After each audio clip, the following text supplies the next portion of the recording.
Uh, Kyle, that's why we're here today, is to talk about Where Monsters Lie. The Uh, Blur. It's Where Monsters Lie, Volume 2. and it looks so much better in person. Yeah, not blurred.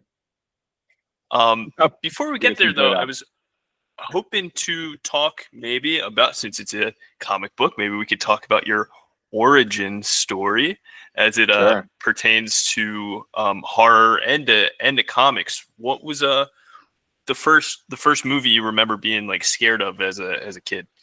Oh, I don't remember. I mean, I was scared of I saw Gremlins in the theater.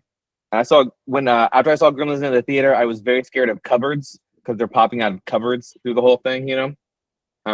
That's not a super scary movie, but probably I was too little to see it. The first movie that I remember being like frightened of, I was also a very small child, and we went to visit my parents' friends, and I remember standing in the doorway of like their living room into like their study, and the the dad was watching The Fly, and I don't mess with body horror anymore. Like I was very little, and I was like, that's a hard no for me. Um, so that's Gremlins was probably they're probably like I remember like I don't like body horror, and it's always been that way. There's a movie called Babes in Toyland, which you used to see every like Christmas, which is like a fun little Yeah, Christmas movie. Yeah, yeah. But they have this like gun that shrinks you. Oh, I didn't like that. For some reason that was like super horrifying to me. But it's like a really. fun little It's just like there's toy soldiers and stuff, and I think there's dancing, but they had this spray gun that would shrink you. I did not like that. So that might have been even earlier. And so I didn't do Wow. horror movies for a long time. I was like, they're not for me. I remember being in like elementary school. It had to be elementary school. There's a chance it was like early junior high, and these kids at the lunch table next to me were talking about Hellraiser, and I was like this. I was like, oh, that's not for me. Like that's not for Kyle. That Kyle does not need this experience. But when like as an adult, um, maybe I just I built up the bravery or the courage. I don't know. But my friend Benito Serrano, who has a book coming out from Skybound this month, used to do this thing early on the internet, early in social media, where he would post like what horror movies or he still does it. He still does it to this day, but now he does it for other. But it used to just be Netflix. It would be what like these are the horror movies you should watch that are streaming right now every October. And what Oh was wow. wild to me, yeah, and I worked at a movie store. Like I worked at a movie store. All my friends worked at cinemas. But what was crazy to me, which was really the thing that made me go, "Oh, this is interesting," is I had not heard of some of these movies that he was like, "This is a must rec. Like this is a must watch." I'll say like notably, like The Innkeepers was on that list. I've Oh never even heck yeah. heard of this movie. Yeah, it's so good. I've never heard of these 5 movies. I've never heard, and he would break them down. So like, this is like if it was body horror, I'm like, I didn't even read. That's when I skip. But the other ones are fine. And I was like, I'm gonna watch these because I've never heard of them, which was insane to me as like a man of the world who loves pop culture. And of course, like they're the best ones. Like the best ones are not the ones not true anymore, but like the best ones you never heard of. Only like the real heads know like the best horror movies. So that I was like, oh, I guess I love horror movies. Like I didn't realize I was like withholding for all these years. So it's probably like, man, I'd say 35, 36. Like it's probably around the time I started making comics. Like it would have been not long after that. And I just fell in love with, I've had this Shutter subscription ever since. So And I'm here for it. in addition to the Innkeepers, what were some other titles that took you from you know horror's not for me as a kid into like, okay, I think I'd want to take a little bit of a deeper dive into this genre. Man, I wish I could remember what else. Uh like whenever I think like the ritual is a good one on Netflix. But that was a few years after. Um, but I think it was just a maturity. I don't know. I don't know really what was like what had changed in me that I really enjoyed them. But like I like slasher movies a lot. And I think a lot of that is because Where Monsters Lie, obviously, is like it's very close to comic books, and I've always been a comic book guy. I've always kind of been a pro wrestling guy, but it's always very clear, sort of good versus evil. Guys have shticks, you know what I mean? Like this guy can Absolutely. kick the walls, yeah, but this guy has a big knife and he wears a hockey mask. You're like, oh yeah, that's like a supervillain. It's like a supervillain. So I think there's some sort of like shorthand to me. I mean, I really wish I could remember the Innkeepers.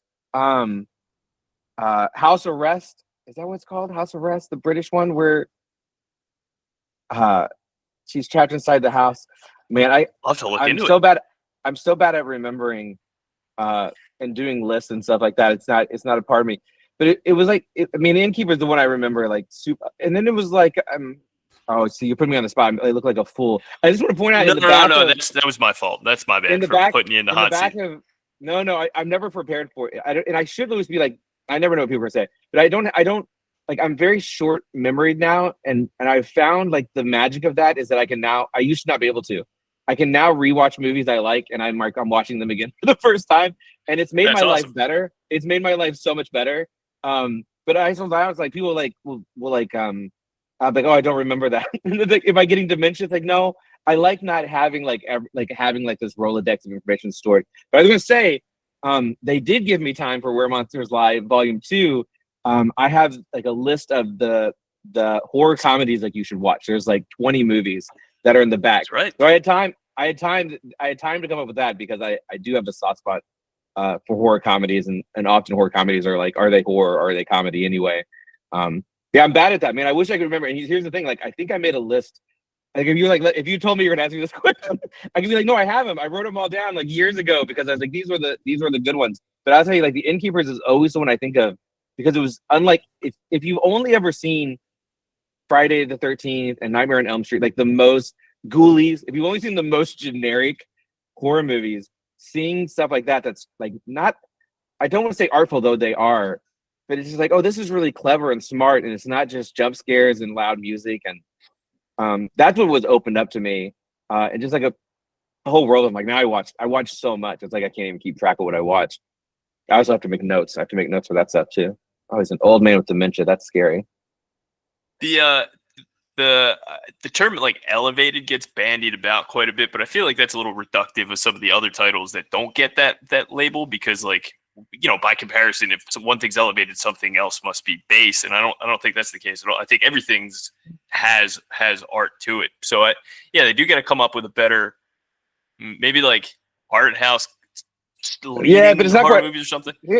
Elevated kind of does the job though. I Yeah, kind of you're like right. I think I'm being elevated a snob.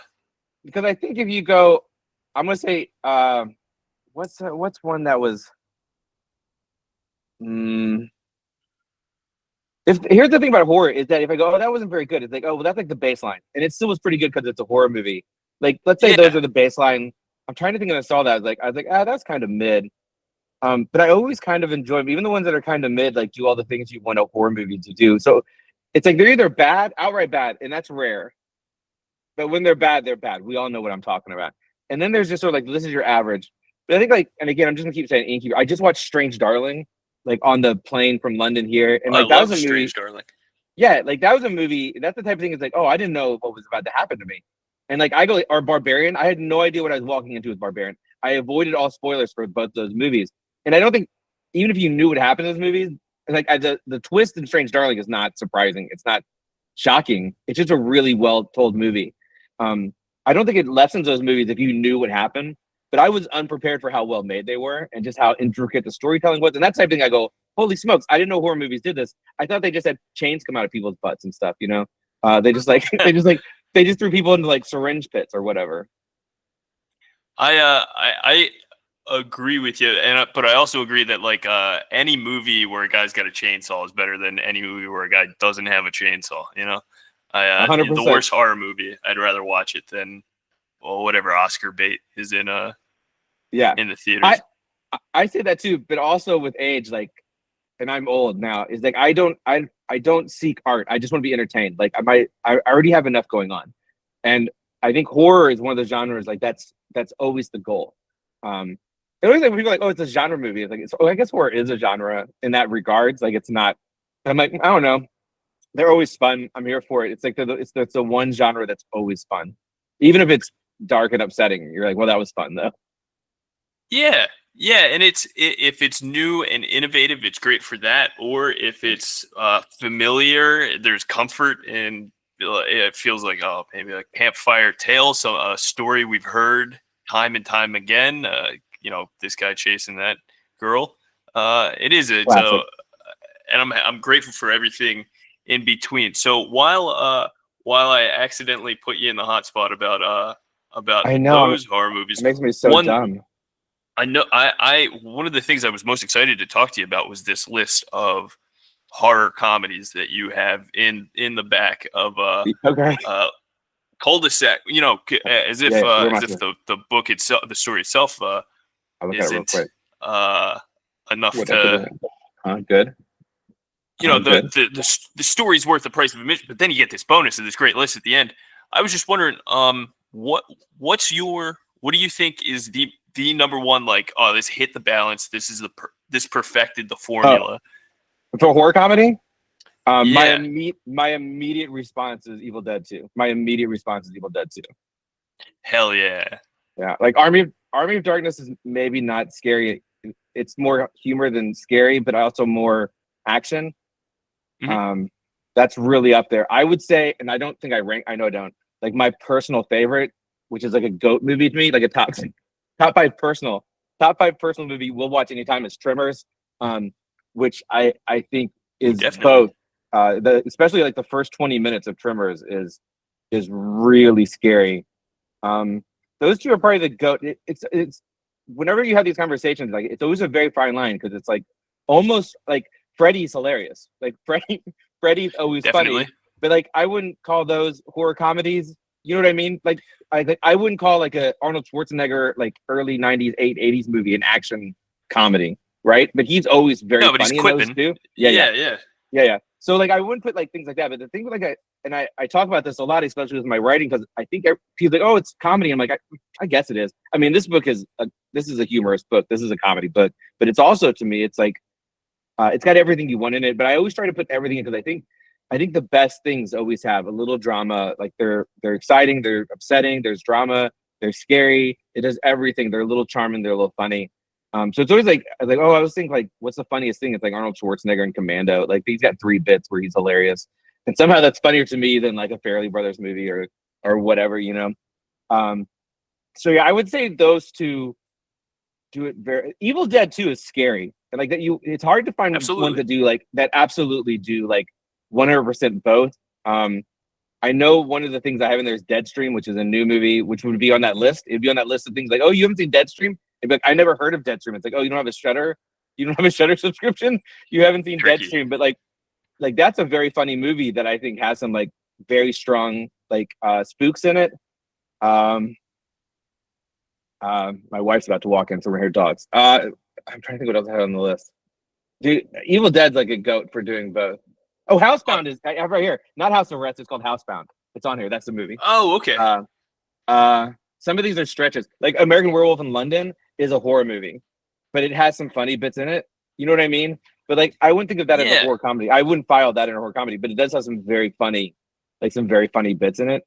Whereas like Death Becomes Her, which is also on the list, is definitely a comedy that has horror aspects to it, and I think the horror You're aspects right. are psychologically like if you think very hard or even watching it, it's viscerally upset. Like it's body. I hate body horror. It's always body horror. It's one of those things. It's like, man, like that's just upsetting. Whereas I know, like, I think modern times, if you say action comedy, like Tucker and Dale versus Evil, is to me a comedy movie. It's more comedy than horror. Yeah. It's a comedy movie that is set in a horror universe, but I don't think it's still in that conversation. You know what I mean? It's such a treat. We'll do Alan Tudyk anything. Alan Tudyk anything is the rule. Oh, absolutely. The guy's a treasure. I'm excited Mm. for that. The Tucker and Dale versus Evil director just made this adapted clown in the cornfield, which I'm excited Oh to yeah, see. I haven't seen it yet, yeah, but I read that book. That was great. And from what I've heard, it's almost the inverse, whereas like Tucker and Dale, very funny, a little bit scary. This aims to be very scary, a little bit funny.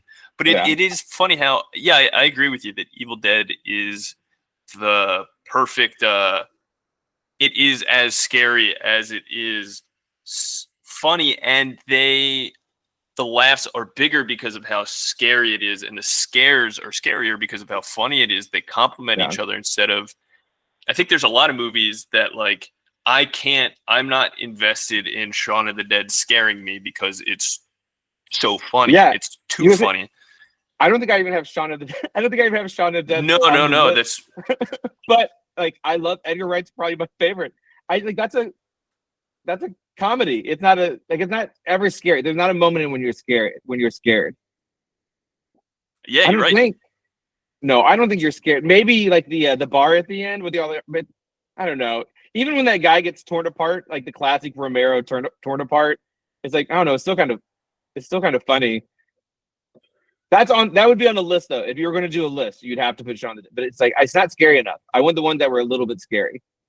Yeah, yeah, and there are other really really scary movies that have great Yeah, punchlines, but they're not. pretty common. Yeah, It's Evil Dead 2, and that's yeah, I agree. American Werewolf in London does a great job, but yeah, it's not funny all the way through. no, it has like a middle chapter that's very funny, and the rest is like you get to see that awful transformation and then that sad ending and the walking like even like when they're walking in the moors or whatever. Like it's pretty funny. It's just like him and Oh his yeah, buddy, and like I this book called I Hate This Place. Eisner nominated, no big deal. Don't worry about it. Glad nominated, it's okay. And the like I do, it's the same thing. It's like you want people to like these characters. The more you like the characters, the more you're worried about them. And the way that I do that is very frequently with they were very clever, or charming, or funny, right? Because I think that's very likable. So like the main characters of I Hate This Place, like immediately they're just whipping back and forth. They're on this drive, and it's like they're very funny. You know, right? You're like, oh, these people are great. And that's what that scene in American Wolf in London does. Like, oh, we really like these normal guys who are just in a strange kind, and then awful things for the rest of the movie, right? So it's like it's really just a trick. It's not like it's funny. That they're like, what if we're funny too? I don't think American Werewolf of London. I mean, I'd be interested to see some like whether they're like, oh yeah, we're making a comedy. I bet they never thought that. I bet they're like, this is just likable guys. This is just people that we like. yeah, probably. I mean, I think having John Landis at the helm, it's gonna end up being through his Yeah, sensibility. He's like a funny yeah, filmmaker, that's so it's true. gonna be. However, I will say that 2 volumes of Where Monsters Lie, very funny, very scary. What I like the most about it is it's the interior lives of Yeah, these horror characters that we don't usually get to see what they're up to when they're not hacking and slashing. I love how much time we spend in these little meetings and in the planning of the an annual the holiday killer gets Mother's Day now. oh, That's you're so so mad about it. rewarding to me as like somebody who recognizes those character types from the movies and stuff. Yeah, And the volume 1, it was so much fun being like just I mean, in addition to the great story, like half the fun for me was being like, oh, right. here's your Michael Myers, here's your maybe like wrong turn woods hillbilly character, like here's Jigsaw or the wrinkly man. I don't know. Yeah, I don't know. I love that. Some of them, I don't know what they're supposed to be. I don't know what Yeah, Mr. I was like, Wrinkly's is supposed that to be. like a puppet master kind of No, I don't know. It's just a weird look to him? looking. I don't know. Yeah, he's just a weird looking guy. That is like, I'll tell you. So the origins to Where Monsters Lie and Where Monsters Lie 2, Cull-De-Sac, which is coming out, I think, in a couple of weeks or sooner, is that I was watching like a Saw marathon, and I think it was the one where he has the pit of syringes, and I was just like, that old guy's not digging that pit. You know what I mean? Like Yeah. and I was like, he doesn't have any friends. If he does, we've never seen him. And like I don't recall seeing a blueprint for like that thing that makes your job. I don't remember seeing a screwdriver anywhere. I was like, how does he get? He's not contracting local. You know what I mean? Like he's not talking to local contractors and engine. Hey, what if we made a spring-loaded thing? I don't know. That kind of went like this. It was about the size of a. Do you think you could make that up? Like, and I was like, no, someone would have to be helping him, right? It's like, how do you do that without getting in trouble? Definitely. And then I was thinking, like when Chucky's with his girlfriend, I can remember what his girlfriend's name is. I'm a bad Chucky fan. Yeah, yeah. And they're like on the road in between their sprees. Like, are they staying at hotels? Like, does he have to stay in the hotel? Are they getting cable TV to keep him not bored because he can't go? I think we're starting to go all these like horror things Yeah. and everything. Like when in between, is Jason just standing in the woods for like 4 years? Is he just standing still in the woods somewhere for 4 years? And I was like, no, I bet they have this weird support system, and I bet they have someplace they go. and like thinking about sort of this world of like, I was like, well, then they have like they're still just people, like they're not getting special treatment. Like you still have to, Jason, you still have to mow your lawn. You know what I mean? Like you still have to mow your lawn. You have to make sure I can't see your. You have to keep it clean. Listen, we're all here. We all have to coexist with each other. I know that you're the holiday killer, but listen, we still are. We got to act nice. We got to code. And I'm really interested with this idea because I like tropes so much, and horror has so many. And that was the thing, is like, it's like, oh, like the big shape is Daniel Dodson, and Daniel Dodson is all of them, right? He's Michael Myers, he's Jason Voorhees, name it. He's just your big monstrous nothing, right? That is the scariest thing in all the slasher movies. Like it beats everybody. And Professor Puzzleman is the Jigsaw, and that's fun. It's also like there's something like I don't know if I use profanity, but like there's a character named F Master who's just like, I just thought it was funny. Like somebody's like, I just think this is like, this would be mine. Yeah, it's great. Like, and some of it's like Mr. Wrinkly in Volume 2. And some of it's just like, oh, I think this is funny, but also it's like, oh, we want to see all of them. And so, after we did, anyway, so long story, the story of number 1 is like, there's this place where all the monsters go in between their killing sprees, and they just have to sort it out. Like they're all just people. And they get discovered by this special agent who is basically Batman if Batman's parents were killed by Jason Voorhees. If Batman had spent his entire life training to fight monsters instead of crime, he would be the special agent that has now found one of these gated communities. And that is Volume 1. There's also a thing that I really liked about that at the time I was really interested in was like, what is evil? Like we see these generic monster tropes. So like they're still like, oh, I don't like this neighbor. Like they're just normal people, but also like, don't forget though, they're monsters and they kill people. But then the Batman, the special agent Connor Hayes, is killing all of them. Like who's bad here, which I thought was very true, fascinating. Yeah, that was a really interesting idea to sort of like, Jigsaw still ordered pizza. Like, you know what I mean? Like he still has like a Domino's app. And I think that's really interesting.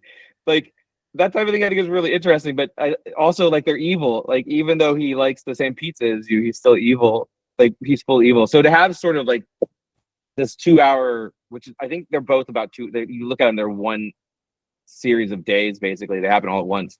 Yeah. To have this sort of like assault on Precinct 13, but it was Monster Town by someone who basically cannot be beat. And then when we go into Volume 2, of course, like if he's the Maniac Cop, like little did we know, the cop killing all the monsters is actually Maniac Cop. He's a monster himself. And wouldn't that be great to have in the Monster Village? So they go to a new Monster Village because it's a sequel with more tropey characters, which is Cull-De-Sac, which comes out next week, which I think is very, very good. And we get to do it all over again. We get to do the same thing because that's what we want in our horror movies. We want the same thing. We want the same thing to happen. And this is the perfect Halloween 2 picks up right after the events of the first one, and really, it delivers. Everything that I liked about the first volume was there in Cull-De-Sac in a way that didn't leave me bored. It just elevated everything. Like it was a fun remix of everything that I loved about that first volume. The stakes are even higher too. Maybe that's what I should have asked you. This is a sequel. Do you have any like favorite horror sequels that you're like, oh, that nailed it? That does what I would want to do with one of my stories. Is it Evil Dead still? I think I like Friday the 13th. Or not Friday. I like Nightmare on Elm Street. I like Season of the Witch. Is that wrong? That I like Halloween 3 a lot? No, it's not wrong. That's now been it's okay. Had the cultural reappraisal that it deserves. Even though it's not at all. There's a ton. Horror is like the horror does it best for sure when it comes to sequels, because I think almost every 2 is fine. Because so when I started to do this one, I was really churching it up. I had all these like sort of great. I was like, what? And I was like, no, it's a horror story. You want the same thing, but like a little worse. Like that's what you want it to be. You just want to be fed the same thing. And I think horror is so good at that. And the ones that like anyone that has 5, they're all pretty good until like 4 or 5, and then you're like, well, it's good to see those guys again. Space. Yeah. Man. I said from the beginning, like, so I don't want to jump ahead, but we're doing a Volume 3, and oh, in a hell weird yeah. way. All right. I'm happy to hear that. But I was like, man, it's like Volume 2, like the didn't get promoted quite as well as I would like, but so it didn't do quite as well. So we're doing it on our own in some ways. Dark Horse is still involved. But I was like, man, if I got to, I want to do 3 volumes. Me and Peter from the beginning want to do 3 volumes. I was like, if I do if it does so well, I do a 4th volume. They're going to space. They're not going to space, but they would have gone to space. How? I don't know. I would have figured it out because in volume, when you jump the shark and you've gone too far, like they have to go to space, which is always kind of like one of the best things. The best horror sequel, man, that's a tough one. Like all those good anthologies, like the VHS anthologies, like those count. Those are good. Oh, I that's know right. there's They an do answer to kinda this. do what you liked with the first one, and I always like just to on your space point. I've always loved the trajectory of the Leprechaun series, and then it goes from like wherever the first one is to Vegas to space. And what's more ridiculous than space? They take him to the hood. That's We love it. We love it. it's nonsense.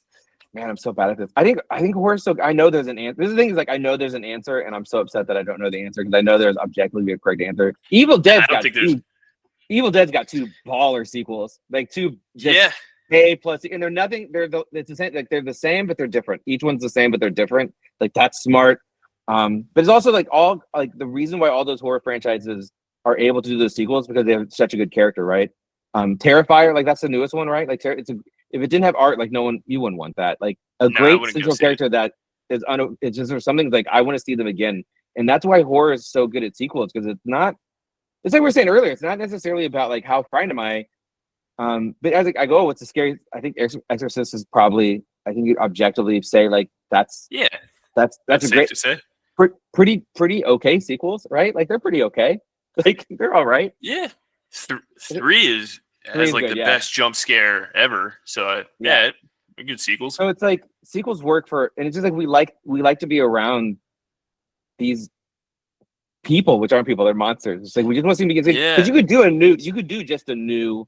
Like, here's another killer. They've done it a million times. Like the difference is like we love those characters, and again, it's like it's very much like comic books to me.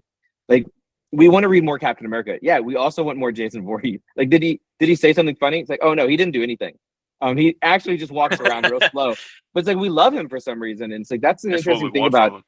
horror franchises that either you get like the barbarian. I don't want to see a Barbarian 2, though I bet it would be very good. I don't want to see Nope 2. You know what I mean? Like I don't want to see Nope 2.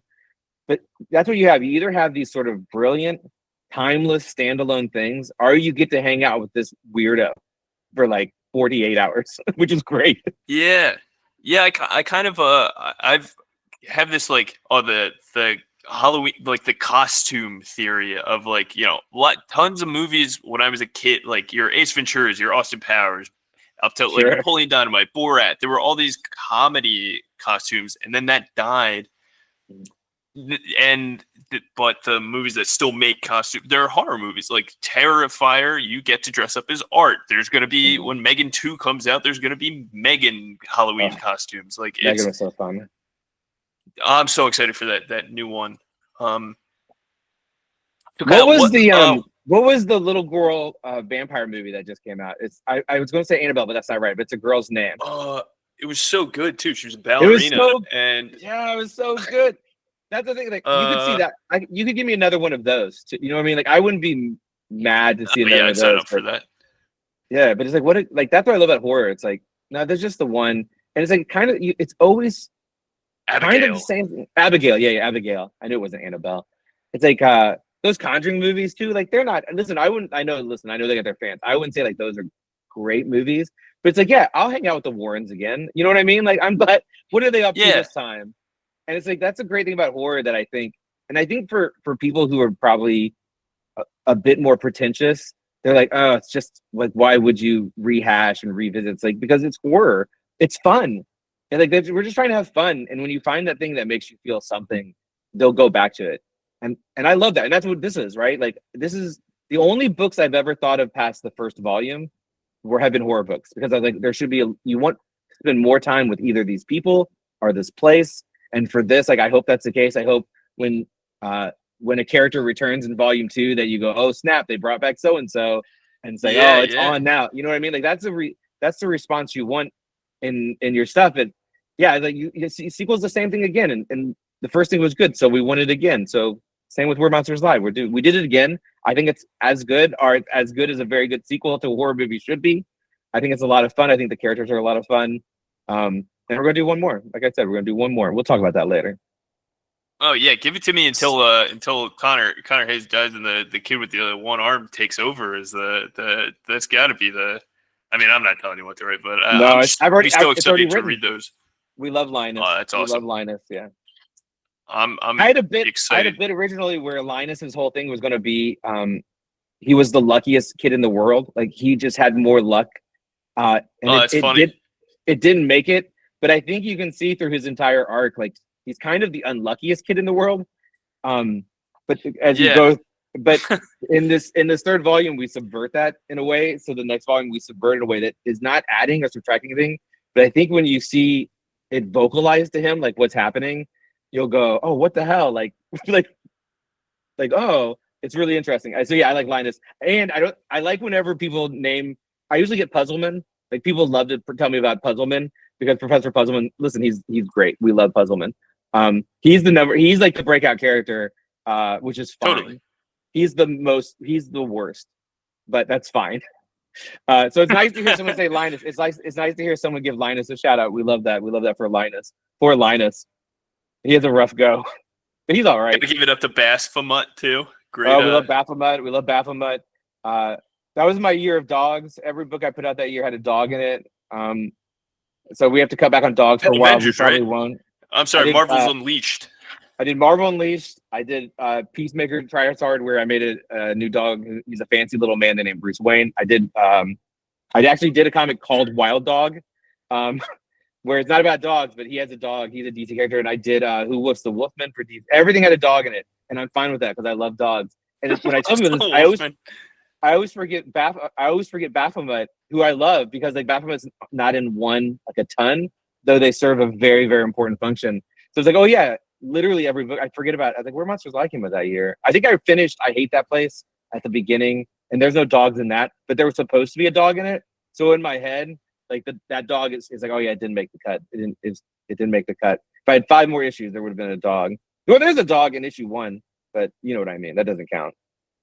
I'm so excited. I've got it on hold at my local branch of the Chicago Public Library right now. We love that. So we love the library. I Hate This Place. Yeah. Get both volumes. I have 2 volumes. It's 2 volumes. It's the whole story. Hard recommend if you're like. It was GLAAD nominated, Eisner nominated. I think it's legit. I did that, but I did that. That was my first. That was more or less my first horror book.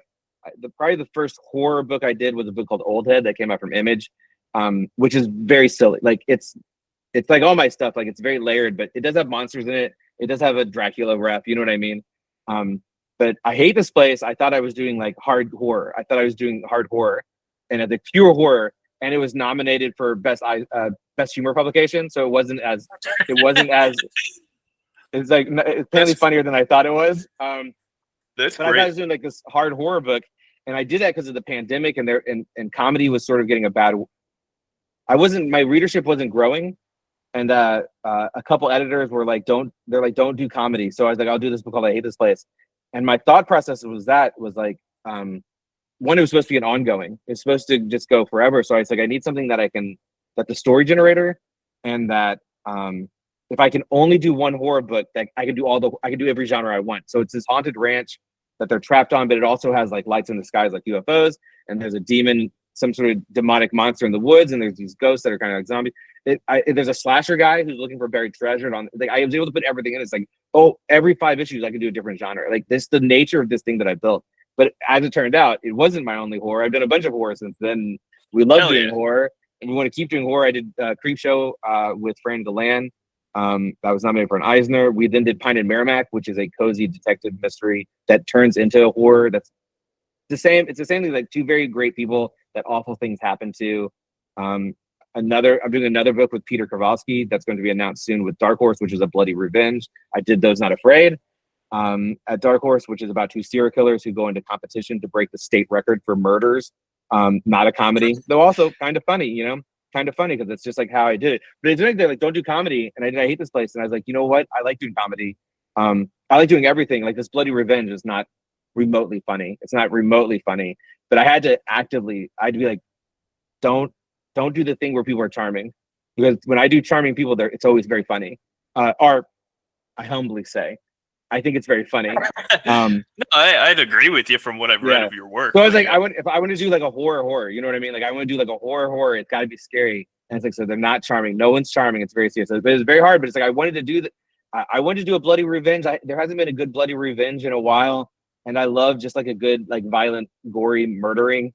Yeah. So that's gonna be announced real soon. I'm surprised it hasn't been announced yet, but that's the next one from Dark Horse. So we're doing the horror. We love horror. We love comedy. We love action. We love super. I just like telling stories. You know, we like telling stories. While we're on the topic of these older titles, and forgive me because I'm sure you've spoken about this a ton, but I'd love to learn about your origin story as a comic book writer. How did you go from somebody who reads comics to somebody who writes comics? Yeah, here's my story. It's a little bit long, so I'll do it fast, but it's good. I love comics my whole life. I don't know why. I don't know how I got introduced to them. My parents never read comics. I don't know why they bought them for us. We always read comics. When I turned 14, I worked at the comic book store. The comic book store was it was a video rental store, used music, used books, comics, baseball cards, some pornography.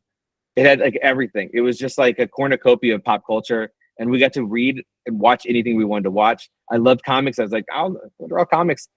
The 90s were not good for comics. I was like, I'm going to be a fine artist. So I went to art school to be a fine artist. I was like, oh, I'm not good enough to do this. So then I got graphic design jobs. I worked for newspapers. I was working at a printing plant. I was out of comics for a long time. I was busy drinking and trying to hook up at bars.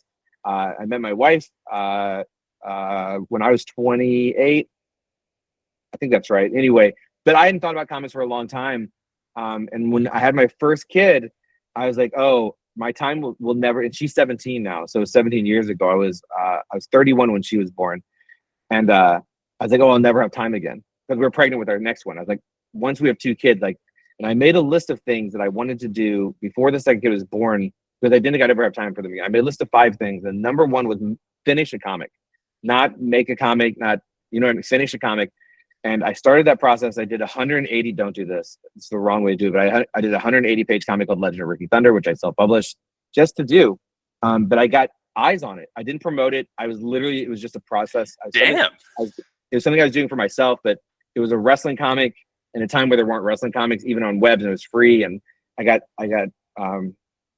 sort of discovered by this website. So they were like, read this webcomic. I'm like, what? Like, I'm just fucking around. You know what I mean? And so people were like, oh, you should go to conventions. And I was like, why? And they're like, that's what people do. And I said, okay. So I did a Kickstarter for Legend of Ricky Thunder, and I took all the money. I was like, I'm gonna go to 5 conventions. I don't even know what the good ones are. And the second one I went to was Heroes Con in Charlotte, which is my favorite convention. It's like a family reunion I want to go to. It's my favorite show. It's still purely comics. Everyone there's a comic fan. I love it. I can't say enough about Heroes Con. There's a lot of great shows, and there's a lot of shows that are bigger and better. And Heroes Con feels like home. And Heroes Con is in Charlotte, and Charlotte has a soul food place down the street called Mertz, and I love Mertz. But you got to find the people who are going to Mertz. Okay, so like, because you got to go you can't go by yourself. It's a soul food restaurant. It's not like a takeout stand. You have to find people to go with. And so the year that I did Sex Castle, which was a Kickstarter, is my second book, and I'm promoting that. And I'm asking everyone when they walk by my table, like, go to Mertz. I'm like, no, we're not going tonight. I'm like, I'm going to Mertz tonight. And the guy who coincidentally is the guy who discovered me on this website that started getting all these views. I was like, are you going to Mertz night? And he's like, yeah, but I was like, no, I'm coming. You won't know I'm there. I don't know what the butt. I just want to eat chicken. I'll be so quiet. You won't even know. I don't know what the butt is. Well, the butt was that he podcast, and the podcast was interviewing Matt Fraction and Chip Zdarsky at the peak of Sex Criminals, which at the time was the most popular. It was the most popular book in comics. Even on Sunday, which I'm jumping at, they had a line that went around. Like they had a line all the way around the venue because it was such a dope book and everyone's so excited about it. But he introduced me to Matt Fraction. He was like, oh, this is Kyle Starks. He has the best book of the year, Sex Castle. And I was like, we don't need to do that. Like, that's unnecessary. So we were supposed to go to Mertz. Mertz's was too long. Don't go on Saturday. Never go on Saturday, guys. That's a pro tip. Don't go to Mertz on a Saturday. Lesson learned. So we went to this sketchy pizza place instead. And because it was the plans were thrown off, like we did talk because we were waiting, right? And Chip worked at newspapers, and I worked at newspapers, and my brother worked at newspapers. So there's kind of this thing of like, oh, I'm going to interject. I know some things. And Matt's like, I'm going to come by on Sunday tomorrow and get your book. And I was like, okay. Well, he didn't come. And Matt's the nicest. He's the nicest dude. And I know that he will go around and just buy stuff because one, I think he's interested. Two, it's good to support the industry, especially guys like unknown guys. And it feels good. Like it's so confident building. And also like, you never know what's going to happen in this case. So I was like, I used to never leave my table because I'd miss a sale, and the sales are so important because I meant one more person to read my book. And I still feel this way. So I will leave my table now because I don't need the money quite as bad. But I just want everyone to read my book. Every single book, including Where Monsters Lie 2, Cull-De-Sac, which is so good. I just want readers so badly. So anyway, I'm like, I'm gonna go over there and I'm just gonna throw it on the table. You know what I mean? Like, because I don't have time. I think I gotta get back to my table. So I go over there. He has this line. It's him, Kelly Sue, which is his wife, who's a famous writer also, and Chip Zdarsky, who's now the biggest name in comics, and are up there in the debate. They have this huge ass line. I'm like, I'm not waiting that line. Like, I don't want to be rude, but there's no way, right? So I tap on the table, Totally. and I go, hey, sorry. Like, as there's this line, I'm like, hey, sorry. Like, you said you wanted my book, and but this is my wife's favorite story of my history, which was like the first story in many ways, right? He goes, oh, how much? How much do I owe you? And I'm like, oh yeah, nothing. Like, gratis. Like, I'm so thankful that you had any interest. And he points at me and he points at me and he goes, pros get paid. And so he bought my book and I was like, hell yeah, he just got $20. So here's what I know what happened after this. Because what happened after this, like, I had a union job. I had no intentions of making comics. I just had this hobby that I liked. I never thought I was going to be a professional writer. At no point in my life did I think this was a career. And at this point, I'm late 30. I mean, like, probably 2017, which was, yeah, I'm like 37, 38. I'm not young. I have two tiny kids. But here's where I know what happened. And he hasn't said this to me, but I know because it happens to me. People give me stuff. His plane didn't take off on time. And because his plane didn't take off on time, he started just reading things that were in his bag. And he happened to have Sex Castle in his bag.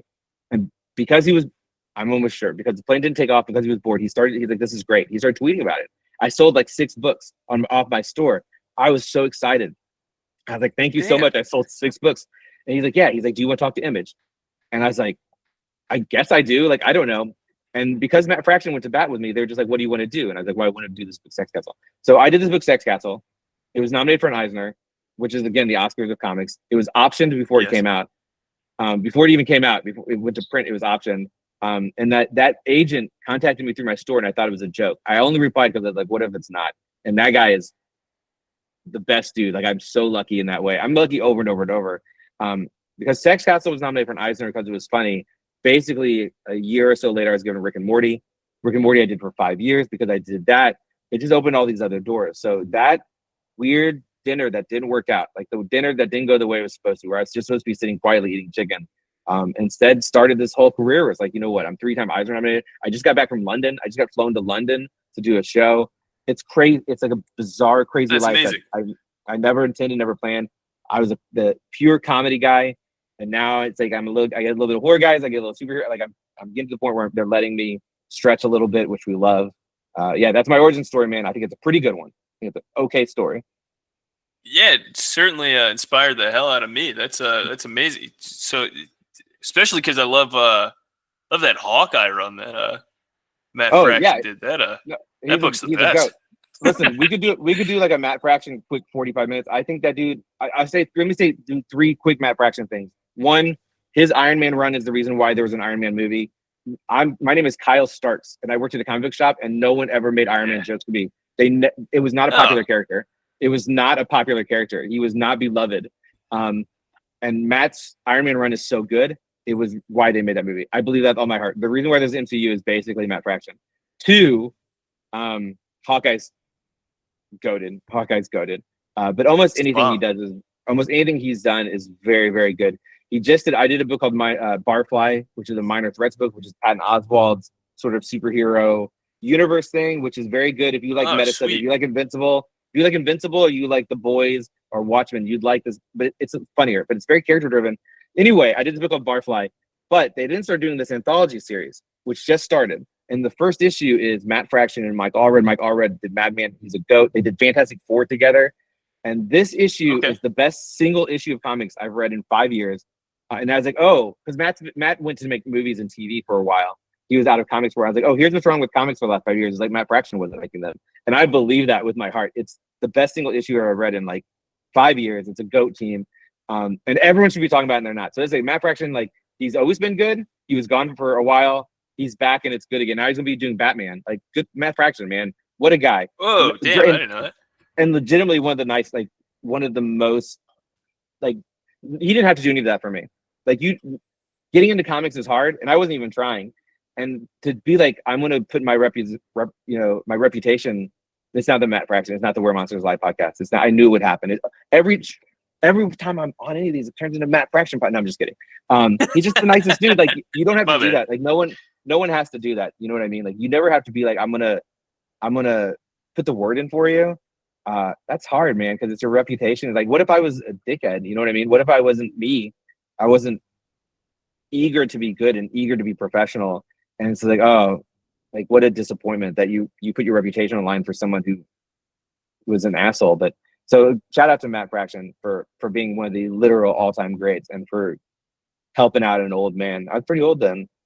2016, 9 years ago, right? Yeah.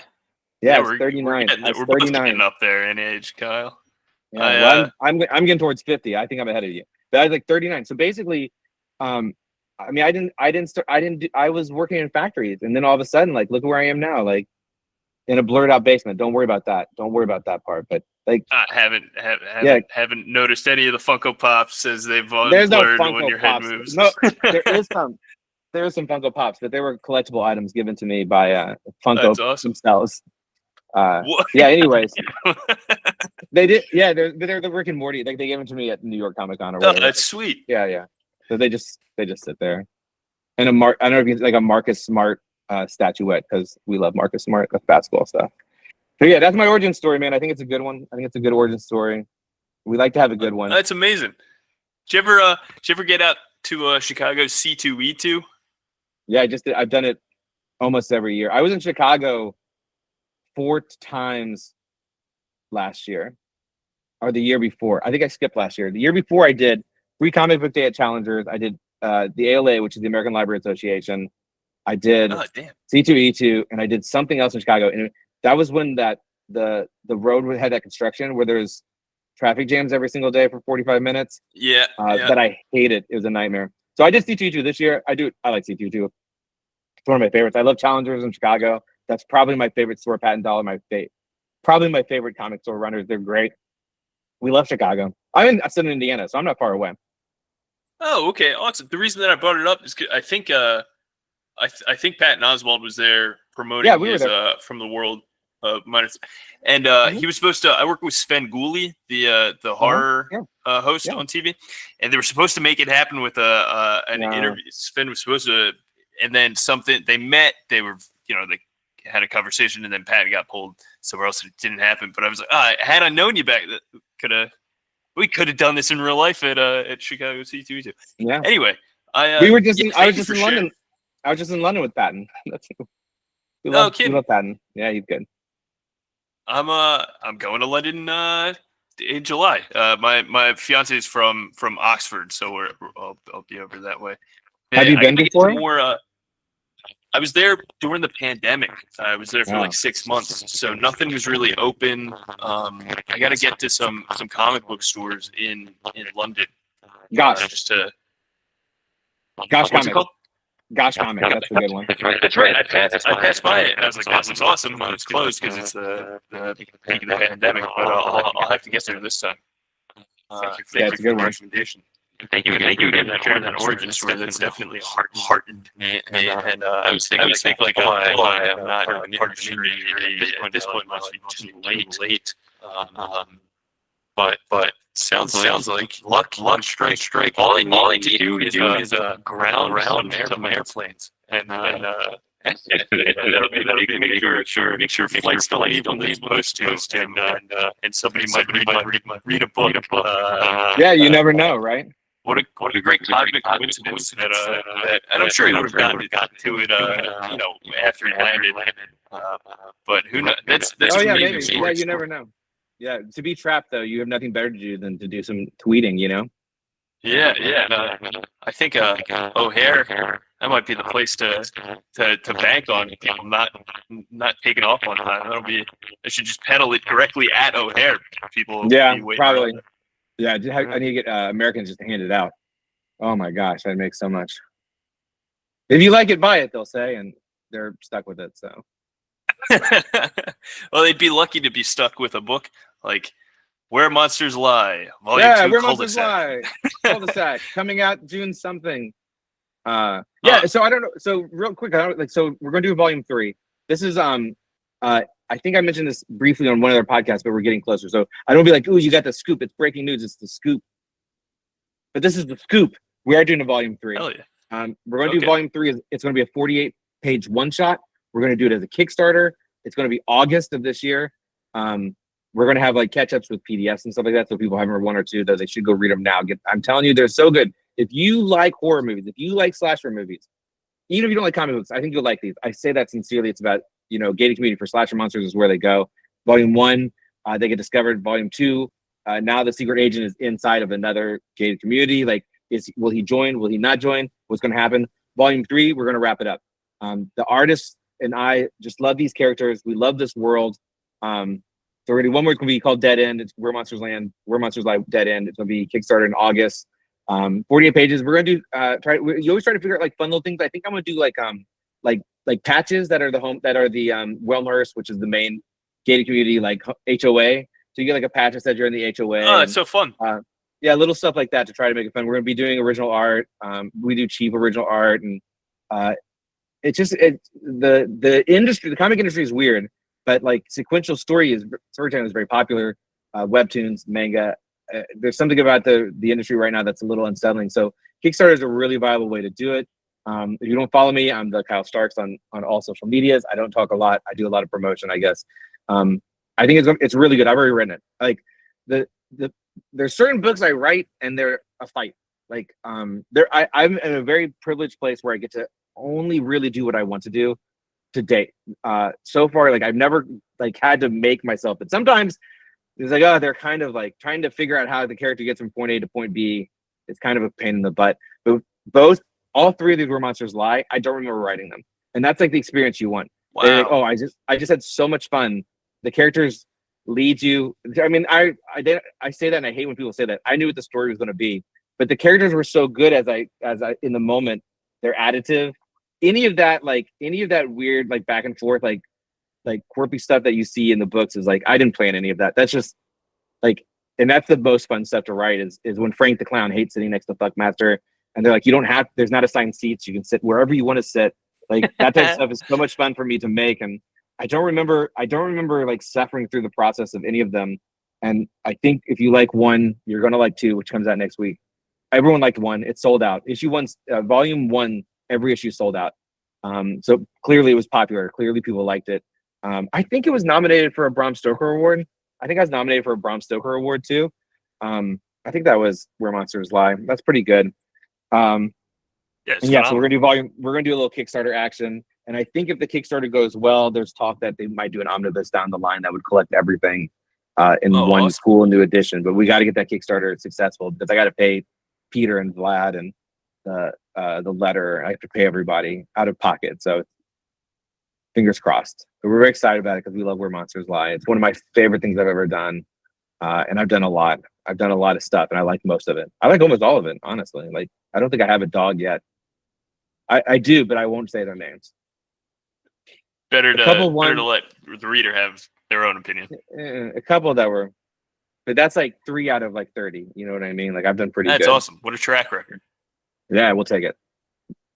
Kyle, I feel like I've taken up plenty of your time. I wanted to ask you before you leave. We're having fun. I've been putting you in the hot seat the whole time. Oh. Top 5 wrestlers that are alive. Top 5 that are alive? That are active? No, dead or alive. Top 5 dead or alive. Oh, jeez. Hold on. There's connotation to this. Like my favorites are who I think if we're doing like the Rushmore, the best. Like what are we doing? Like my favorites? Personal favorite. Your favorite. Oh, my personal favorites are Stone Cold Steve Austin's number 1. Hell yeah. This is because of where I live. I was in the USWA circuit, which is a Memphis wrestling.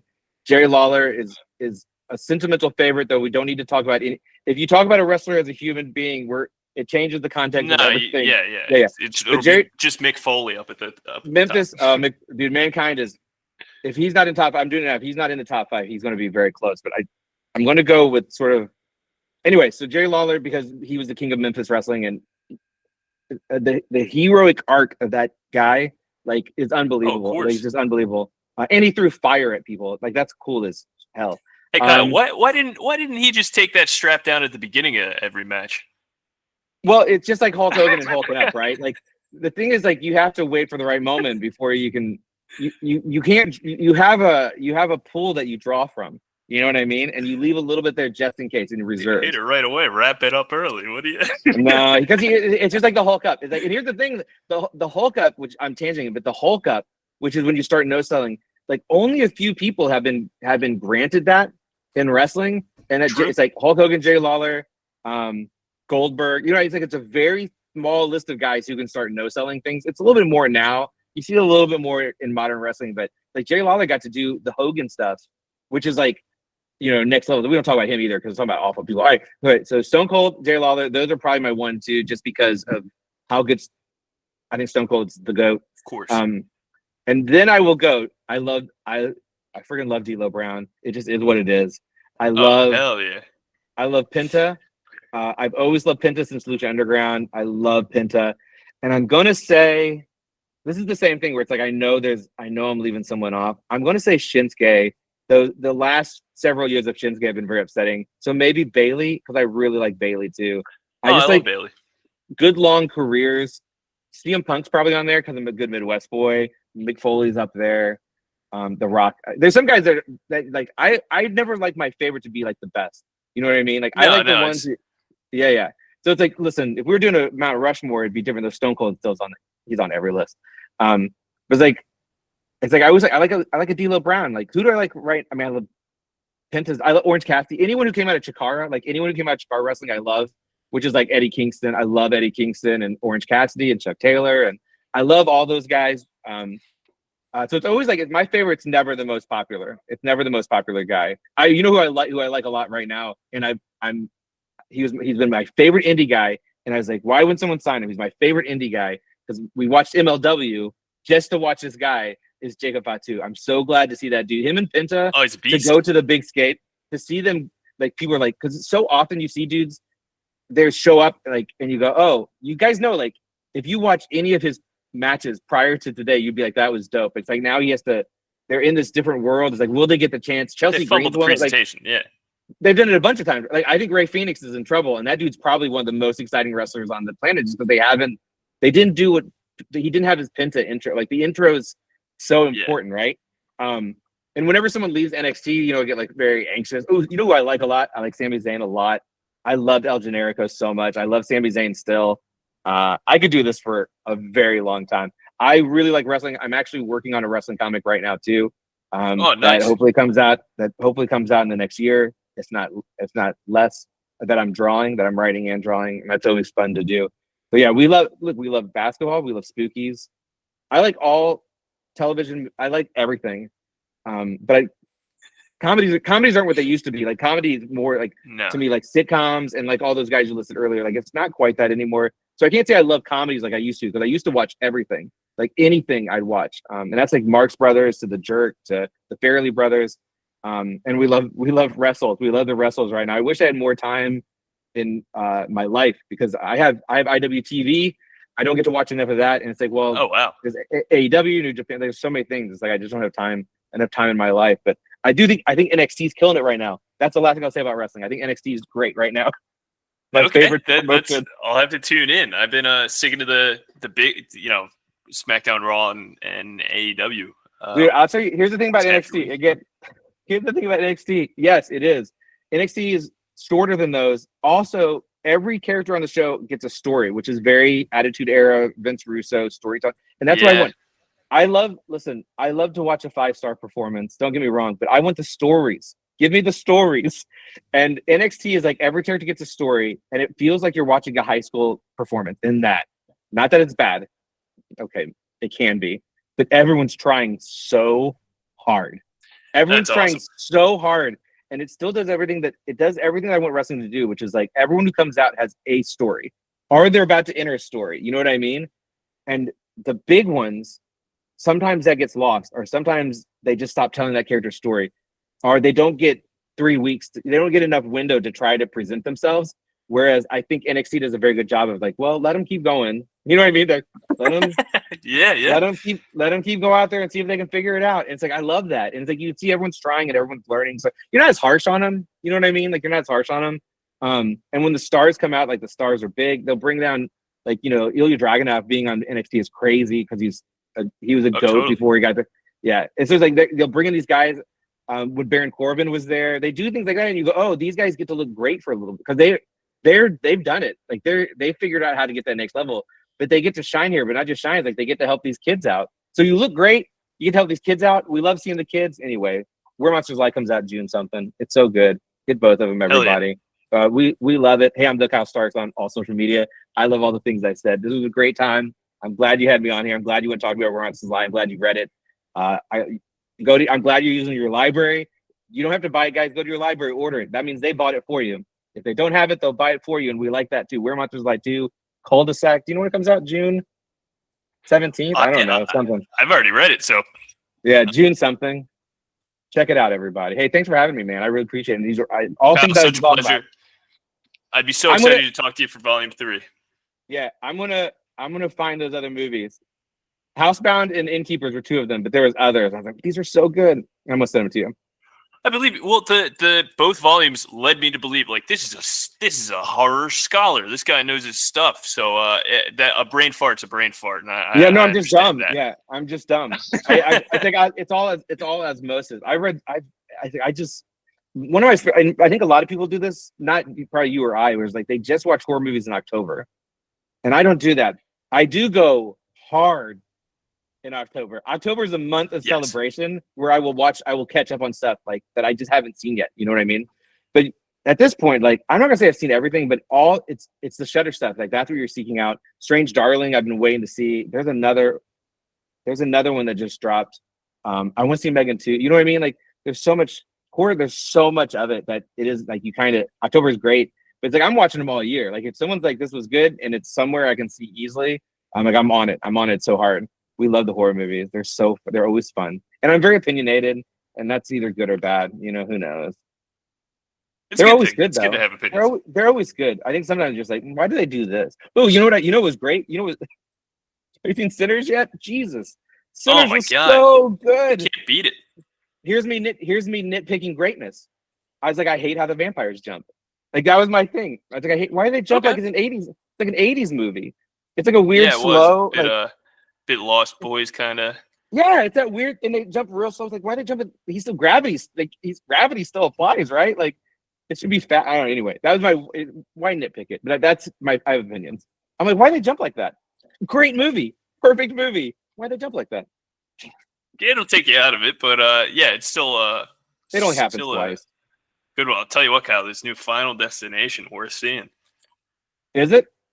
Yeah, it was really good. And I'm not a huge Final Destination guy. I've been kind of take it or leave it with the rest of the franchise, but this one was slamming. Man, talk about, by the way, great sequel. What, number 4? Number 5? Which one is the good one? Number 5 was 3D. So was 4 the one where at the end you find out it was the first? Yeah. Come on. Like, are you kidding me? Like, that's a great thing. But they're all good because they all give you what you want. You know what I mean? They all give you exactly what you want. Yeah. Be like, here you are getting what you want again. And then they go, oh, by the way, we just tricked you. You go, God damn it, Final Destination 4. God damn it, Final Destination, you've done it again. You've done it again. So that's a great answer to a very good horror sequel. It's because it does the same thing that you want. It's the same. You're just enjoying the movie again with different characters and different, mechanical shenanigans. There's a name for those sort of devices, but like Rube Goldberg kind of. Rube Goldberg, Rube Goldberg. Yeah. And then like at the end, you're like, hold on, what the fuck? Are you kidding? Like that's a good sequel. That's a great horror sequel. I'm saying full on great horror sequel. And number 4. This new one isn't funny too. It is a really clever. There's a bunch of horror movies coming out. Like I think this will be an interesting year for. There's 28 years later. Megan 2. We got Weapons. Looks like a banger. That looks Weapons great. Looks awesome. Him is going to be great because it is. Yeah. Man, Megan 2. I thought there's another one coming out that There's looks good. a I'm blanking on. Bring Her Back And from the take what was that movie called? The Hand that came out. oh yeah, Talk to Me. Talk to Me. Talk to Me. Those brothers that made Talk to Me are Yeah. are putting out I, Bring Her I didn't Back. I didn't love Talk to Me, but that's okay. It's good. It was really good. I just didn't love it. You know what? I saw it in the theater, and I think that paints Probably helps. my opinion so much. I can see Seeing that. it right there, and I can't Yeah, look away. Yeah, I can see how it would be. Every There, opinion's valid. so I'll tell you, like I know what my weaknesses as a storyteller are and a creator, and I also know what my weaknesses as a horror fan are. I don't like body horror. That's not. I just can't do it. Like it literally is too much for me, and I don't like vibe movies. So like if it's something like even just Darius, like if it's more like isn't this a creepy tone or look at this weird it doesn't do anything for me. It's got to be very narrative driven, and I felt like Talk to Me was a little vibey at times. It's a little vibey where it's like look It's at like the a weird hangout movie. Yeah. yeah, and it's like I was like no, I want you to give me things to be frightened. I want you to give me a story. But I liked it. I like that. I'm just saying it's a really good. It's a really good movie, but it wouldn't be on Kyle's. It wouldn't be at the top of Kyle's list. But I thought it was really good. So those guys are good. The guy who made Strange Darling, like I don't know if he's just like I didn't see the Monkey movie. And I want to like that's another. There's a bunch of young guys I think coming in. The guys who did Talk to Me, I'm really looking forward to. Jordan Peele, Osgood Perkins, I think is the Osgood Monkey Perkins. Dude. He's crushing it with long legs and yeah. I thought Long Legs. daughter. I thought Long Cuts was pretty good. I didn't think it was quite as good as the rest of it. But you know what I was like? This guy knows what he's doing.